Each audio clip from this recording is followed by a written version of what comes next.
The Curse of the Woodworker. Sounds funny, I know, but it actually exists. If you're in carpentry or furniture making or any other type of woodworking and you go out in public in everyday life, you see objects around you that you know you can build or you can even build better. You point out flaws and you think to yourself, why did they do that? Well, I take it a little bit further and I look at everyday objects that aren't even woodworking projects and I wonder to myself, can I build that out of wood? So I'm gonna give into temptation and start building these projects. Last week I built a tailgate out of a hickory slab, and this week I'm gonna be working on probably one of the smallest projects that I've ever built before, but by far not one of the easiest. I'm gonna be making the world's first ever credit card out of walnut.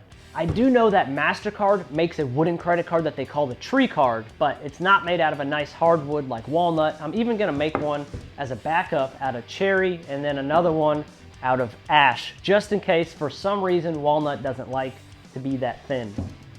I do have two small concerns with this project, and the first one being, am I even gonna be able to make something so thin out of wood without it snapping or breaking? And the other concern I have is this even legal? I don't see why it would be illegal. I'm not stealing any information or anything. I'm just taking the chip out of my own card and putting it in a piece of wood, so I think we're okay. So we're gonna get to work and see what we can come up with. So we've all seen our plastic flimsy credit cards like these, and they also make metal ones that are pretty sweet actually. This card is expiring at the end of the month, so I figured it'd be the perfect one to use to pull that chip out and try to put it in the piece of wood. So we are 2 1/8 wide and 3 5/16 long.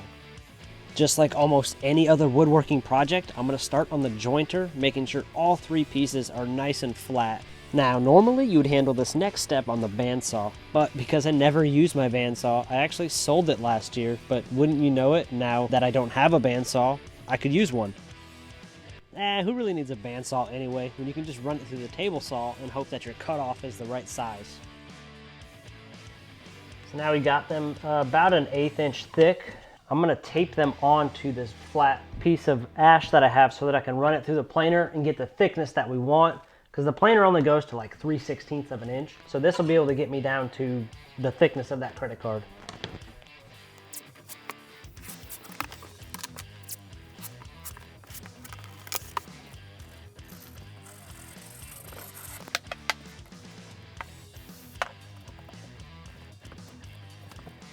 Hopefully that's gonna hold it in place so I can run this thing through the planer.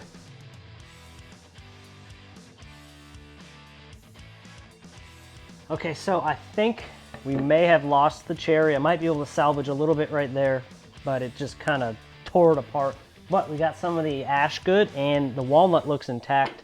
The thickness is right at where we want to be, so I think we might be okay so far. The whole point of this painter's tape was so that I'd be able to pull these off of this board easily, but obviously that's not happening. I think I'm gonna sacrifice the cherry.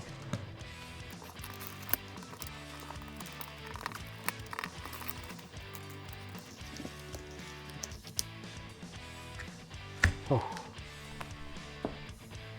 This was not supposed to be the hard part. So far, the walnut actually seems to be holding its shape the best.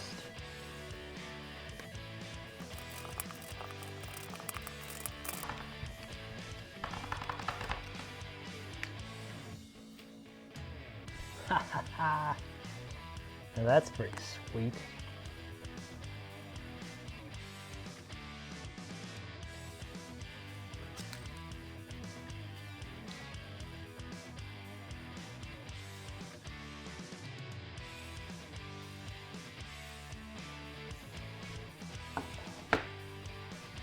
Now over to the laser engraver to engrave the credit card number, expiration date, and all that other good stuff that's on the back of the card. Now on the front of the card, I'm going to engrave my logo. I had the engraver set pretty low. I was kind of scared to burn through the card, so it didn't come out quite as dark as I wanted to, but it still looks pretty cool. probably the most nerve-wracking part of this entire project was removing this chip. I was so scared that I was going to damage it or cut it in half or something so that it wouldn't work. But as you see here, popped right out. Did it.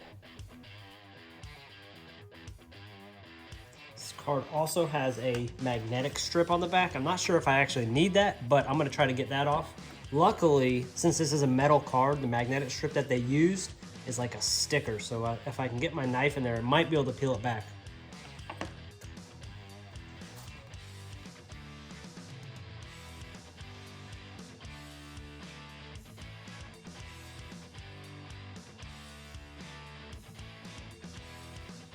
I did end up with a little tear at the bottom of the magnetic strip, but I'm thinking I can get it back together when I apply it to the new card.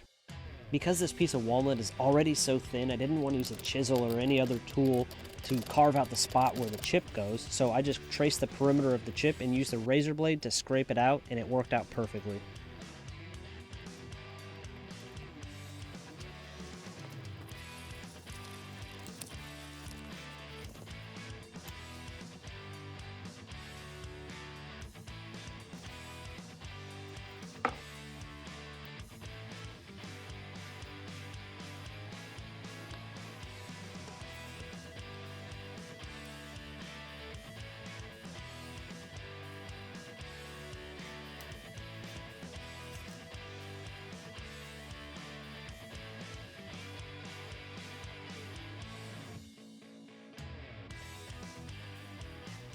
And there you have it, folks, the world's first and only Walnut credit card. Only one thing left to do now. Head to the store and make sure this bad boy actually works.